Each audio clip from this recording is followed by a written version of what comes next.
Bismillahirrahmanirrahim. Assalamualaikum warahmatullahi wabarakatuh.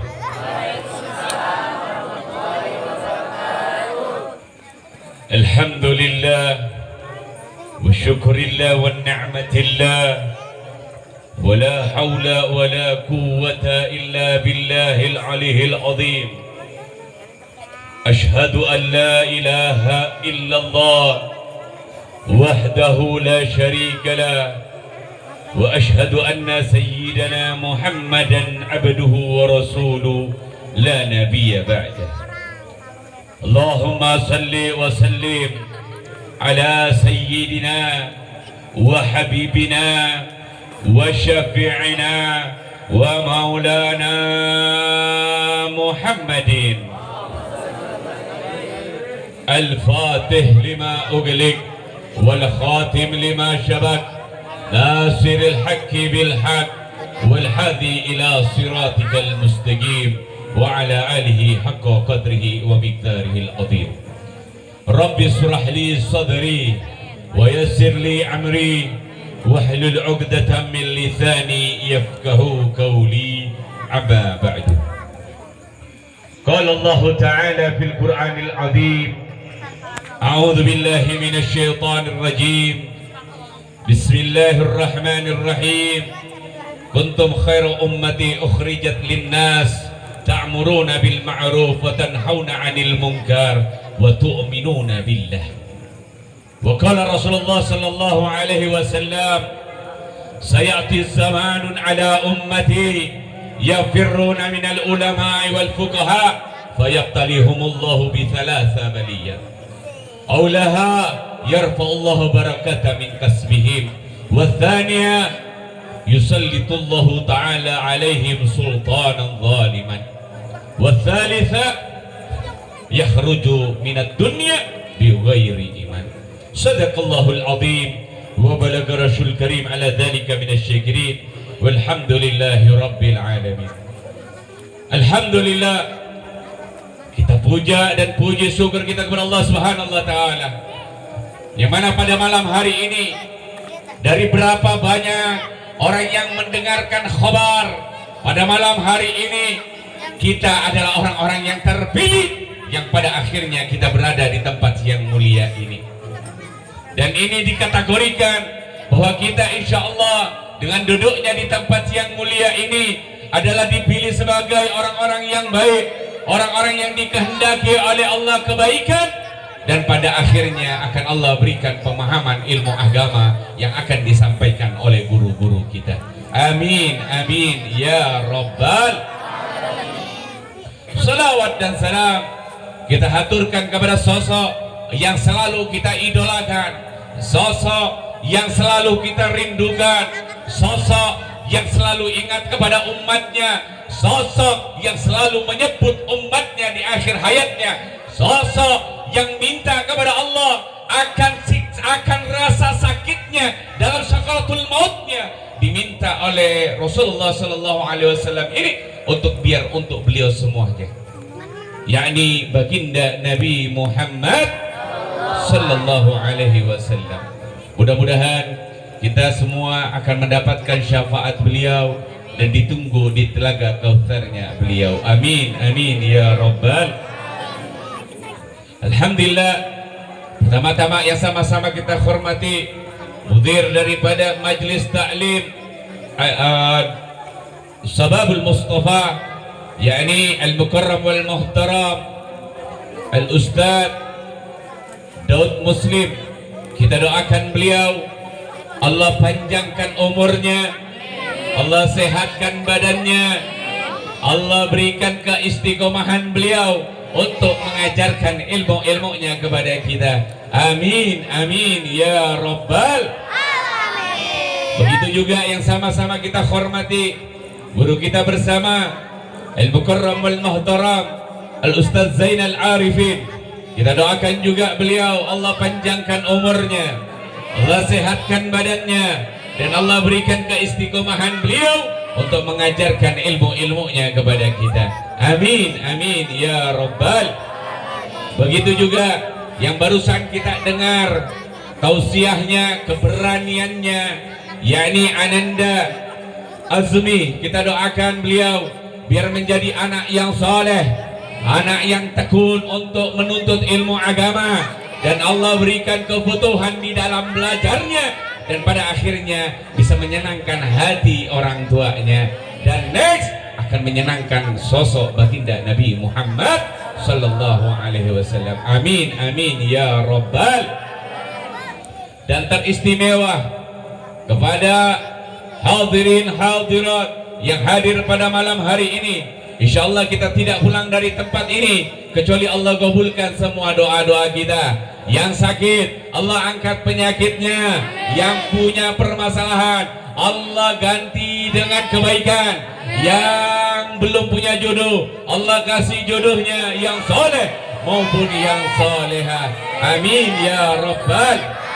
Begitu juga aparatur pemerintahnya, baik RT-nya, RW-nya maupun aparatur aparat-aparatnya, baik dari TNI maupun polisinya yang hadir pada malam hari ini. Kita doakan mudah-mudahan umroh ini adalah umroh yang bertakwa, yang takut kepada Allah, yang terus mensyiarkan ilmu agama. Amin amin ya rabbal. Dan terkhusus dan teristimewa juga kepada orang tua kita yang selalu istiqomah setiap malam mendampingi guru kita. Umurnya baru 17 tahun, semangatnya luar biasa, yakni orang tua kita Bapak Umar. Kita doakan biar panjang umur, biar selalu sehat, dan juga dimudahkan segala urusannya, dan dikabulkan semua hajatnya. Amin ya rabbal. Habib mau ngodain Aldi sebenarnya sih, cuman takut beberapa bulan yang lalu dipatahin dan dipatahin, ditinggal lama kenalan tahunan, dicomot orang. Aduh, emang laki begitu, jangan pacaran makanya ya. Jangan pacaran. Tapi insyaallah katanya guru kita mah ada jodohnya. Ya, jodohnya ada di sini. Yang demen juga sama majelis, mudah-mudahan Allah cepatkan jodohnya ini dan dihalalkan. Amin amin ya rabbal. Hadirin hadirat rahimakumullah, sengaja Al-Fakir sampaikan baik firman Allah maupun sabda baginda Nabi, karena saat ini suasananya luar biasa.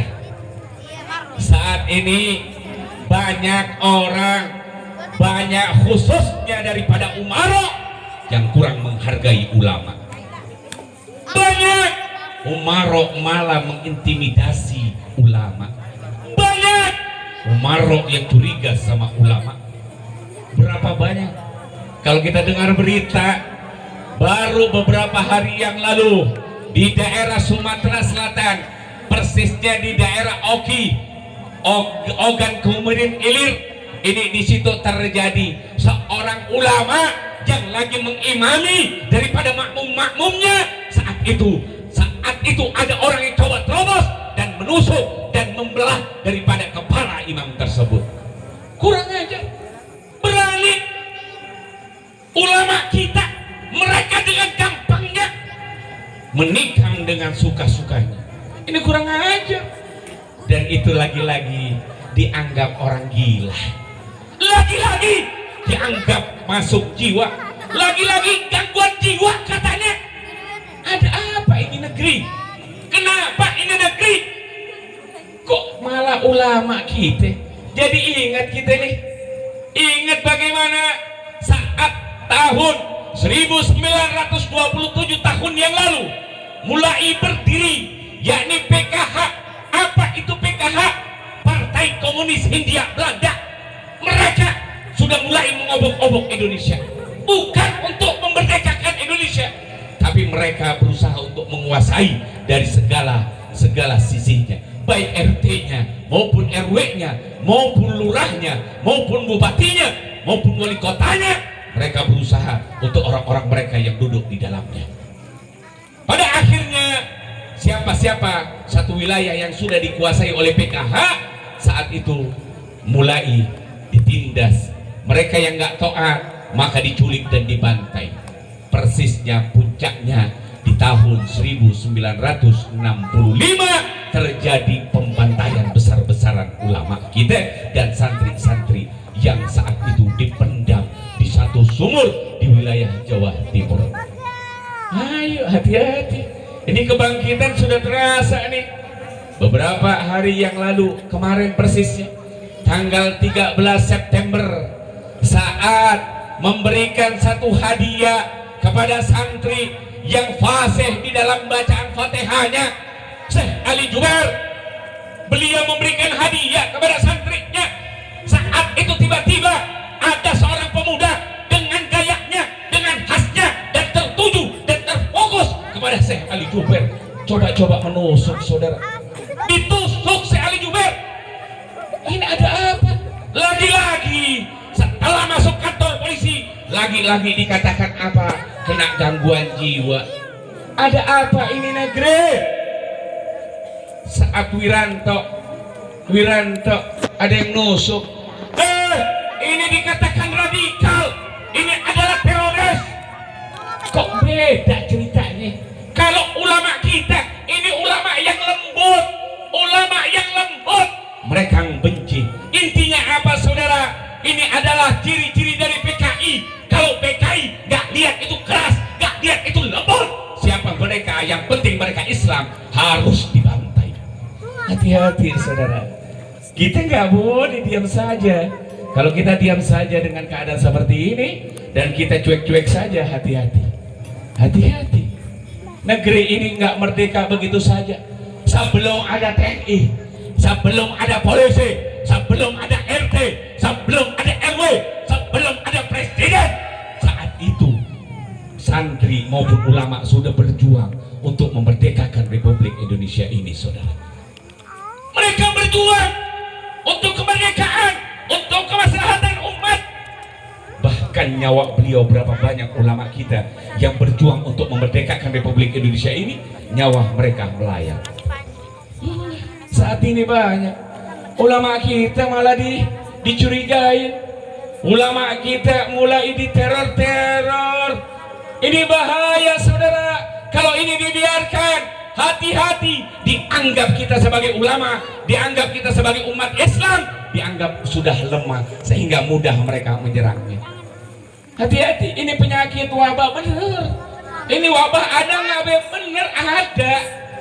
Walaupun mungkin siapapun yang hadir pada malam hari ini belum pernah melihat secara mata langsung penyakit yang orang kena sakit corona, kita ngelihat langsung mungkin belum ada yang lihat. Tapi kalau kita mengimani kepada Allah, kita suka berzikir, insya Allah Allah akan jaga, Allah akan lindungi kita dari aneka macam wabah, bahkan aneka macam bala bencana. Maka sungguh beruntung orang yang duduk di majelis ilmu, yang diajak membaca zikir, diajak membaca salawat, insya Allah orang tersebut akan di dalam penjagaannya Allah. Maka itu jangan jauh-jauh dari majelis ilmu. Duduk di majelis ilmu yang benar, yang mantap. Kalau sudah duduk di majelis ilmu, ayo muliakan lidah kita, muliakan mulut kita untuk bersolawat, berzikir kepada Allah. Jangan sia-siain. Udah duduk di majelis ilmu, nanti kita ngobrol. Mana lebih mulia kita bersolawat sama kita ghibah? Mana lebih mulia kita mengagungkan Allah daripada kita berbicara orang lain? Maka manfaatkan ketika kita sudah duduk di majelis ilmu, jangan pernah kita sia-siakan. Saudara, ulama saat ini kita tafsirkan wabah saat ini khawatir. Habib khawatir satu. Apa yang Habib khawatirkan? Ditutupnya pintu-pintu ilmu dan dibukanya pintu-pintu kemungkaran. Kenapa Habib katakan begitu? Karena banyak. Lucu kalau mau bilang bahwa ini adalah satu wabah yang membahayakan, ya ayo dong lockdown aja sekalian. Kenapa nggak dari 6 bulan yang lalu di lockdown? Umat Islam ini menderita luar biasa loh. Mau keluar kudu bayar, di dalam rumah berbulan-bulan susah hidupnya. Dan berapa ibu-ibu yang saat ini stres, pusing mikirin anaknya dari kota nggak ada, nyari sana sini betul, sampai maaf apa nyilu hati kita, sedih hati kita ngelihat ada cerita, ada kejadian seorang ibu-ibu mencuri handphone tetangganya gara-gara hanya untuk mengajarkan anaknya. Allahu Akbar. Apa ini, negeri apa ini, ada apa dengan pemimpin kita? Jangan-jangan yang disabdakan oleh baginda Nabi, yang dikatakan oleh baginda Nabi, ini sudah terjadi di zaman. Apa kata baginda Nabi? Kata baginda Nabi dikatakan nanti di akhir zaman akan terjadi kepada umatku, banyak daripada umatku akan menjauhi ulama, akan banyak daripada umatku menjauhi al-fuqaha, ahli fikih. Maka saat itu pula Allah akan turunkan 3 bala untuk mereka. Na'udzubillahi min dzalik. Apa saja bala yang pertama? Bala yang pertama yakni Allah akan angkat keberkahan di dalam usahanya. Berapa banyak yang saat ini usaha bangkrut? Berapa banyak yang gulung tikar dengan usahanya? Berapa banyak apa-apa yang kita usahakan sulit, bingung, kemana-mana bingung. Na'udzubillah min dzalik.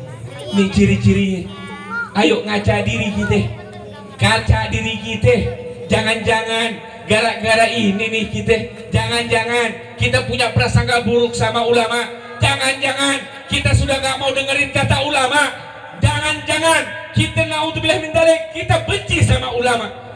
Bahkan kita mencaci maki ulama. Ini hati-hati. Bala yang pertama, Allah akan angkat keberkahan di dalam usahanya. Hati-hati saudara. Dan yang kedua, Allah akan berikan bala, yakni bala apa? Allah akan berikan bala kepada umat tersebut, yakni Allah akan berikan pemimpin dari kalangan mereka adalah pemimpin yang zalim. Berapa banyak punya acara RT RW menghalang-halangi. Alasannya apa? Satu simple, gara-gara takut triwulannya nggak cair. Betul? Ini terjadi, tapi subhanallah, ini Allah tunjukkan ini malam pemuda-pemudanya yang bergerak untuk acara ini dan didukung langsung oleh RT maupun RW-nya. Ini menjadikan, ini mencontohkan bahwa RT-nya adalah yang cinta kepada ulama. Amin. Amin.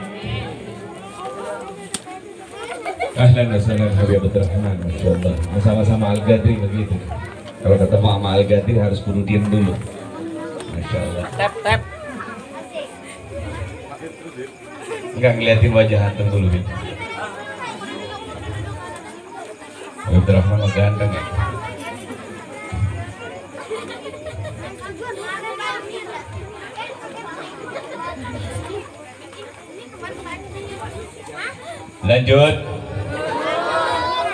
Lanjut. Oke. Kita lanjut saudara. Inti yang Habib sampaikan pada malam hari ini, cintai ulama dengan tulus. Jangan ada dusta cinta kepada ulama. Saat ulama mengadakan suatu momen, minimal kita nggak bisa bantu, mulut kita tahan, jangan ngomongin. Ini banyak ngadain acara diomongin. Ya Ustadz, ngadain acara emang mampu apa? Hati-hati. Kita nggak bantu malah kita mencelah. Naudzubillah min dzalik. Jangan. Bala yang kedua, maka Allah akan berikan pemimpin yang zalim kepada mereka. Kalau sudah pemimpin zalim, nggak akan ada senangnya bu, nggak akan ada tentramnya hidup kita, nggak akan ada tenangnya di dalam bermasyarakat, karena serba dibatasi. Di dalam dakwah kita dibatasi. Ini terjadi. Kemarin Habib lihat. Kenapa Habib katakan pintu ilmu ditutup, pintu kemungkaran dibuka?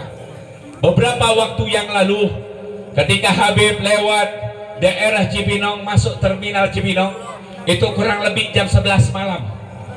Jam 11 malam lewat, disaksikan oleh saudara Lana dan juga saudara Rizky.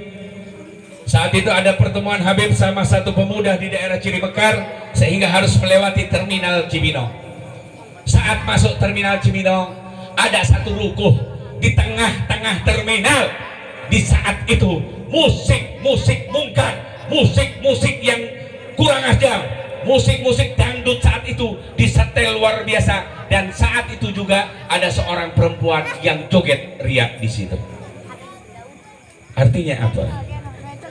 Ini mereka banyak kemungkaran yang dibiarkan, kemaksiatan dibiarin, pintu-pintu yang mendatangkan murkanya Allah mereka buka, biarkan saja. Malah pintu-pintu yang mendatangkan rahmatnya Allah, yang mendatangkan daripada ridhonya Allah, ini banyak ditutup. Betul nggak Bu? Betul nggak? Ibu kalau mau ngaji saat ini, ya maaf, mau salaman aja pada takut-takutan saat ini. Betul? Iya, pada saling curiga, ya nggak? Iya, padahal udah bertahun-tahun kenal, ya nggak? Gara-gara corona. Habib mau tanya, emang orang tua kita mati dulu gara-gara corona? Hah? Corona bukan? Corona bukan? Bukan saudara. Mati itu adalah takdir yang ditentukan oleh Allah. Tadi saudara Asmi sudah menyampaikan satu kisah yang luar biasa. Seorang umat daripada Nabi Ibrahim sudah disampaikan luar biasa. Artinya kalau kita dekat sama Allah, kita deketin sama yang memiliki makhluk, insya Allah Allah akan jaga kita. Karena Allah juga katakan di dalam firman-Nya, yusabbihu lillahi ma fis samawati wa ma fil ard. Jadi mereka ini, makhluk ini, maupun corona, gunung, pohon, langit, dan semua makhluk yang ada di langit dan di bumi, mereka bertasbih kepada Allah, mereka berzikir kepada Allah. Nah, kita tinggal deketin yang makhluk, jangan yang ciptain makhluknya, jangan makhluknya. Ini enggak. Kadang kita maaf, yang malah kita takutin makhluknya daripada yang menciptakan makhluknya. Siapa yang menciptakan makhluk corona? Siapa? Yang menciptakan pohon siapa? Yang menciptakan langit siapa? Yang menciptakan bumi siapa? Maka itu ayo, takwa kita kepada Allah, takut kita kepada Allah, jalanin semua perintah Allah. Ini masih banyak katanya takut sama Allah, katanya bertakwa, tapi berapa banyak anak muda, berapa banyak anak muda maupun orang tua yang masih lalai di dalam sholat fardunya. Hati-hati, jangan senang-senang pikir kita maaf, kita kepengen bahagia di dunia, kita menumpuk harta benda seakan-akan kita hidup kekal di dunia. Maka hakikatnya sebenarnya kita hanya numpang mampir doang di dunia. Harta sebanyak-banyaknya nggak ada yang masuk sedikit pun. Ada satu kisah yang luar biasa. Ada kisah orang tua ini, bapak ini kaya luar biasa, kayaknya masya Allah, udah hartanya ini 7 keturunan nggak habis.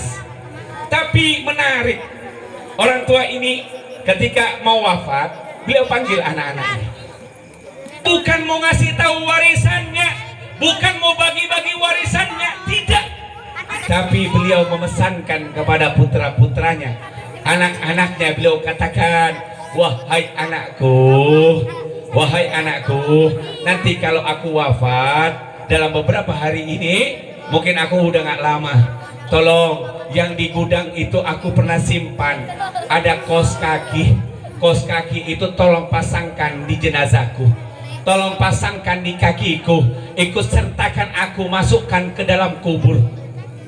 Nggak lama, selang beberapa hari bapak tersebut wafat. Akhirnya terjadilah perdebatan antara Amil dengan ahli warisnya. Dia katakan, Pak Amil ini bagaimana nih? Ini suruh masukin kaos kaki, oh nggak bisa. Selain kain kafan nggak bisa. Kain kafan dong. Akhirnya putra-putranya, anak-anaknya sedih nih, orang tuanya udah dikubur, sedih, nggak bisa melaksanakan wasiat daripada orang tuanya. Singkat cerita nih, anak sepanjang malam dia nangis gak henti-henti, sampai tertidur. Di dalam tidurnya dia didatangi oleh bapaknya yang sudah almarhum. Dia datang, bapaknya, Kenapa anakku? Kenapa engkau sedih? Kenapa engkau nangis? Maaf ayah, aku tak bisa melaksanakan amanahmu. Aku tak bisa menjalankan apa yang engkau pesankan. Aku sungguh sedih. Aku khawatir dikatakan sebagai anak yang durhaka. Apa kata ayahnya? Wahai anakku, aku hanya memberikan satu pelajaran, bahwa dunia yang banyak itu, lihat kaos kaki yang bolong, yang hina, yang belum tentu aku kasih sama orang ada yang mau, itu pun tak bisa illa amal jariyah. Maka sungguh luar biasa kalau kita beramal, kita bersedekah, insya Allah yang menyelamatkan kita di alam barzakh maupun di persidangannya Allah. Maka Habib bahagia nih, pada malam hari ini dikhabarkan pemuda-pemuda RT 01 RW 09 ini luar biasa bergerak. Ini dikategorikan yang diingatkan oleh baginda Nabi di dalam sabdanya, yakni wasabbun nasa'a bi ibadatillah, yakni daripada 7 golongan yang akan mendapatkan naungan dari Allah, yakni saat itu tidak ada naungan kecuali naungan dari Allah, yaitu siapa? Seorang pemuda yang tumbuh dewasa dalam keadaan beribadah kepada Allah. Sungguh luar biasa. Maka beruntung Pak RT punya pemuda-pemuda begini. Beruntung adain tiap minggu Pak RT. Siap Pak RT? Siap. Nah, insya Allah ibu-ibu pada patungan. Siap. Penceramah nggak dibayar Bu. Habib paling nggak suka sama amplop. Bener. Nggak suka sama amplop. Tanya ini hari istri Habib datang. Habib paling nggak suka sama amplop. Iya, gitu. Nah intinya, ayo cintain ulah. Apa katanya tadi sabda Nabi yang pertama apa? Kalau kita jauhin dari ulama yang pertama apa? Allah angkat keberkahan dalam usahanya. Yang kedua, Allah akan kasih bala apa? Pemimpin yang mau nggak ibu dikasih pemimpin yang dolim? Dolim itu gini Bu, marah-marah mulu, dilarang-larang mulu, mau ngadain acara dilarang, ya nggak boleh ngaji, nggak boleh, masjid tutup, begitu. Nah itu hati-hati tuh, jangan-jangan ada nggak di sini? Nggak ada ya? Pak RT di sini musolanya tutup nggak? Oh enggak, masya Allah ini Pak RT-nya, masjidnya masih jalan Jumatan. Subhanallah, ini luar biasa nih ya, doain Pak RT-nya biar panjang umur, memiliki keturunan yang soleh maupun yang soleha. Amin ya Rabbal.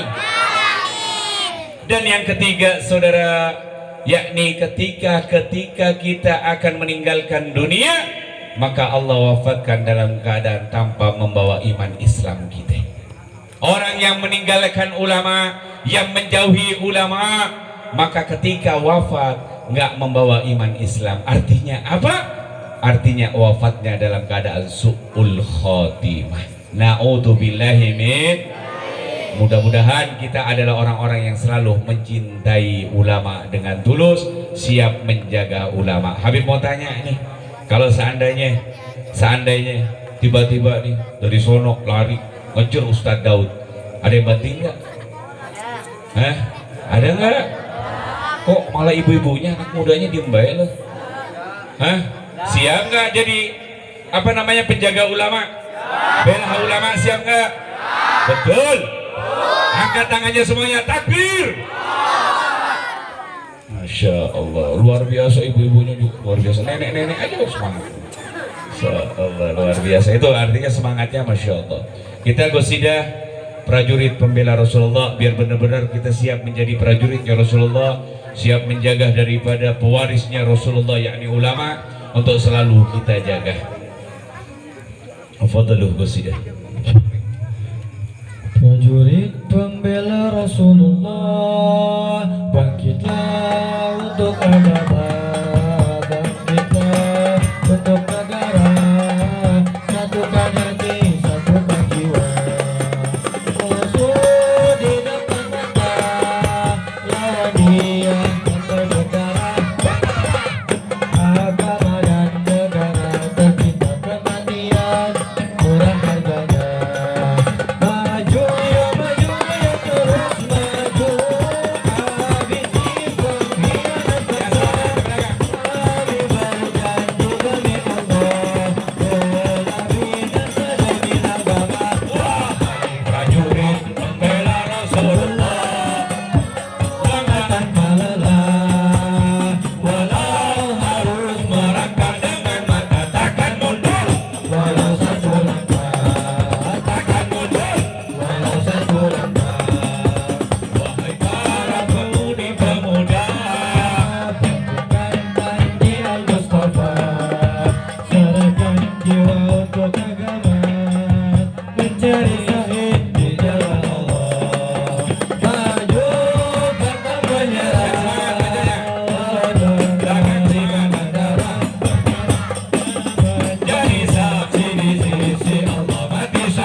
Tuhannya. Wahai para pejuang agama, Kita wahai para singa-singa Allah, Allah musuh sudah di depan mata, kejayaan menanti kita, kejayaan menanti kita. maju, Maju, berkhianat besar, kami berjanji demi Allah, bela bineka demi agama. Wahai prajurit pembela Rasulullah, berjuanglah tanpa lelah. Beliau harus merangkak dengan berkata takkan mundur, walau satu langkah, takkan mundur, walau satu langkah. takbir. Allahu Akbar. Masih nggak semangat sholawatan? Kok dikit yang bacanya? Yang ikut kok dikit? Kita baca Masya Allah Tabarakallah. Siap? Bogor kota indah sejuk nyaman. Hafal? Hafal nggak? Dengar. Sebelum kita baca qasidah itu, Habib umumkan, mohon izin guru. Pada malam hari ini Habib membawa air zikir, air yang dibacain zikir Rotibul Haddad, air yang dibacain daripada Maulid Simtud Duror, air yang dibacain sholawat, air yang dibacain qasidah burda, air yang dibacain aneka macam zikiran yang ada di dalamnya, dan juga dibacain khatam Al-Quran, dan juga dibacain aneka doa untuk kebaikan kita semuanya. Dan air ini bukan air biasa, tapi air heksagonal atau air oksigen. Jadi kelebihannya, air oksigen ini menyatu langsung ke darah kita, berbeda dengan air biasa. Apalagi air ini dibacain dengan zikiran dan doa-doa yang lainnya. Manfaatnya luar biasa. Dan air heksagonal saja, manfaatnya saja itu bisa timbul aneka macam rasa. Bisa rasanya manis, pahit, hambar, asem. Kok bisa Habib? Kalau manis berarti gula darahnya lagi bermasalah. Bisa dideteksi nih penyakitnya. Kalau manis berarti gula darahnya bermasalah. Kalau pahit, asam urat rematiknya bermasalah. Kalau asem, lambungnya bermasalah. Kalau hambar berarti kondisi tubuhnya lagi drop. Nah, kami minta ya Allah ya Rob, biar orang yang minum ini, yang istiqomah minumnya, Allah jauhkan dari aneka macam penyakit, terkhusus corona. Nah, jadi jangan salah, waktu itu ada anak muda, ibu, maaf, punten, beliin untuk ibunya, dikasih sama ibunya, bu, coba minum bu. Kata Habib ada rasa, ibunya langsung minum. Udah diminum, kok pahit nak? Oh, berarti kata Habib, bu, kalau pahit, berarti ibu sering dipahitin sama bapak. Tuh kan salah, akhirnya makanya kuping sebelah kita dengar, jangan sampai salah. Di sini ada keterangannya semuanya ya. Ada satu kesaksian yang menarik yang di luar akal kita, tapi kalau Allah sudah berkehendak, inna dzikrullahu syifaun, jadi penyembuh, insya Allah jadi penyembuh untuk kita semuanya. Jadi ini air pernah dulu kejadian di daerah Babakan Madang, itu di Karangtengah, itu ada anak bayi umur 20 bulan menderita penyakit selama 6 bulan. Gak bisa makan dan minum kecuali melalui infus. Bayangin, gak bisa makan dan minum hanya melalui infus makan minumnya, dan gak bisa BAB kecuali dibantu alat. Subhanallah, Allah takdirkan beli 1 dus, itu isi 21 dus. Itu alhamdulillah dalam waktu 6 hari itu anak Allah izinkan jadi bisa makan dan minum melalui mulutnya dan BAB normal. Tetap hakikatnya Allah yang menyembuhkan. Ini mudah-mudahan menjadi wasilah terbaik. Mungkin ibu dari rumah berangkat, ya Allah ya Rob, angkat penyakit saya, ya Allah ya Rob, dengan aneka macam permasalahan kita. Insya Allah ini menjadikan wasilah yang terbaik untuk kita. Sambil diedarkan daripada kru untuk mengedarkan air zikirnya, fadlu. Bogor kota indah sejuk nyaman. Harganya 10.000. Harganya 10.000 satunya. Selalu disinggahi wisatawan, Harga 10.000 dari perhatian.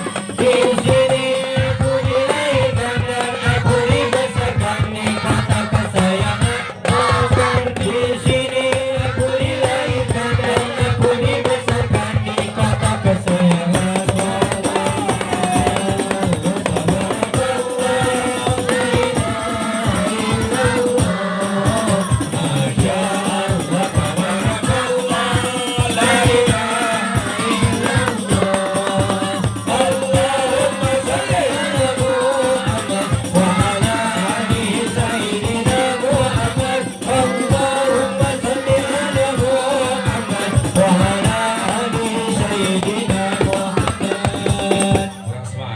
semangat bacanya. Belakang nggak baca itu. Ya, siap baca yang semangat belakang. Ya, biar kalau kita baca salawatan jadi semangat insyaallah. Jadikan tuh hujan yang turun ini menjadikan pelebur dosa kita. Amin. Harganya airnya satunya 10.000. Kalau beli satu dus Habib diskon 50.000. Diskonnya 50.000. Harusnya 200 jadi bayarnya 150.000. Bogor kota indah sejuk nyaman. Selalu dicintai wisatawan, semua menarik perhatian. Di sini aku dilahirkan dan aku dibesarkan di kota kesayanganku. Di sini aku dilahirkan dan aku dibesarkan di kota kesayanganku.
Kenapa ada orang yang bertanya, Habib, kenapa si anak-anak kecil ini malah diajak gosidah anti pacaran, Habib? Diajak suruh nikah, jangan pacaran. Satu kebaikan harus disampaikan mulai dini.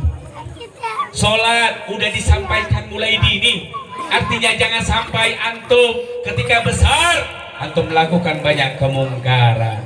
Maka antum sudah terjaga, tersistem dalam otak antum bahwa pacaran itu adalah sesuatu hal yang mungkar yang dilarang oleh agama. Paham sampai di sini? Alhamdulillah. Mudah-mudahan semua tetap bisa menjadi hamba yang beriman dan bertakwa, meningkatkan kualitas keimanan dan ketakwaannya kepada Allah, sehingga Allah wafatkan kita semua dalam keadaan husnul khatimah. Amin ya rabbal alamin. Dan insyaallah 10 menit dari sini Habib langsung jalan, minta maaf, minta izin kepada guru, langsung berangkat lagi ke Rancah Bungur. Insyaallah rehat dulu 10 menit. Nah, yang masih butuh air, mau dusan atau mau botolan, fadlu, Habib kasih kesempatan 10 menit. Billahi taufiq wal hidayah. Wassalamualaikum warahmatullahi wabarakatuh. Allahumma salli